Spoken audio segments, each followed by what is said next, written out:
Hello and welcome to the Listed series for 2024. I'm Sarah Allen and today I'm joined by Matt Haupt.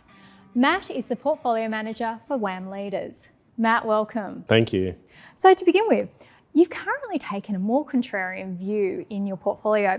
Can you discuss what signals you're seeing in the market and how you're investing for them? Yeah, I guess the first point when you look at the market is valuation. So you look at the market and at the moment, valuations are high. So we're trying to test that thesis, why are valuations high and what are we seeing in the data to support that? And it's actually quite contrary to what we're seeing in the data, where there is signs of stress through credit. Also, the job market is weakening and retail sales is weakening. So we don't share the exuberance in the market at the moment. I think the market is exuberant because of the hope of interest rate cuts. We think interest rate cuts will come, but they'll come off the back of worsening data, which won't be supportive for valuations. Now, I know at points you've held as high as 14% cash in the portfolio. You've currently got about 2.4%. What do you think you're likely to do this year? Are you likely to increase or decrease that cash position, and why is that?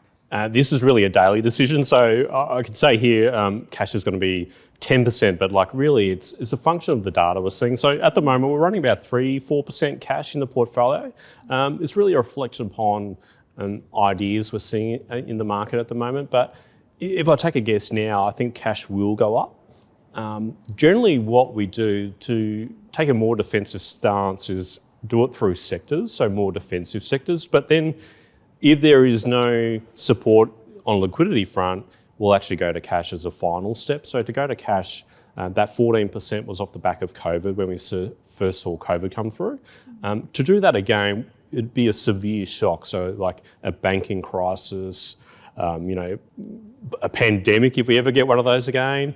So it's really got to be a shock where there is no alternative. We can't have a defensive position in the portfolio through stocks alone. It'd have to be done through cash.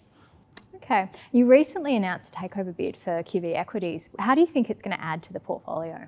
We have put a scheme of arrangement through for that in WAM Lead. So the benefits are really through scale for us. As we get more funds under management, it opens up access to companies for us as well. So you become more relevant for brokers and for shareholders. I mean, ultimately this is value creative for shareholders as well. They get a bigger vehicle, a more liquid vehicle, and especially for QVE holders, they'll have a more liquid vehicle to have their assets in.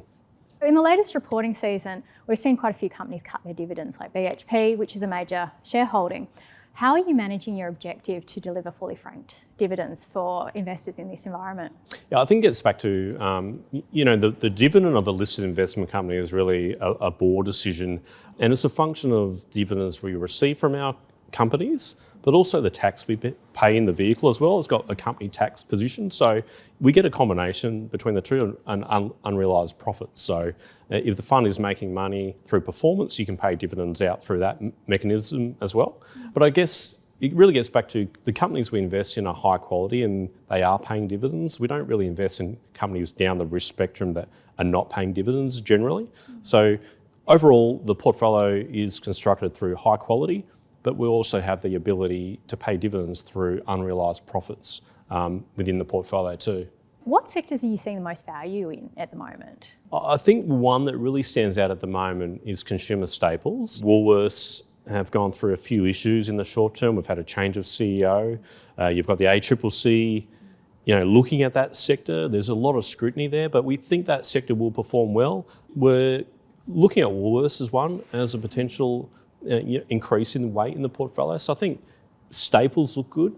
And they perform well in a falling market as well, generally because people go back to more stable companies. And consumer staples, by definition, is a very stable sector. So I think that is a good sector to look at.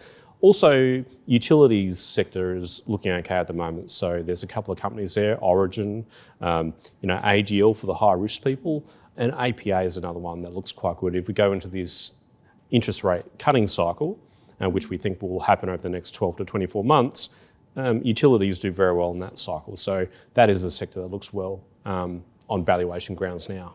Now, you previously said you like holding things that other people don't.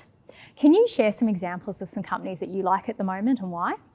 We've got plenty of companies that people don't like at the moment, and unfortunately in this market it's really a momentum market, so contrarian positions are not working. I mean, we've got a few there. Aurora is one, so ORA is the company that was spun out of Amcor. So they did a big acquisition in France called Saverglass, and the market is very sceptical around, premium wine and spirits, and they're saying the destocking phase will go on for longer, and we think that's actually turning now. So another one would be Challenger.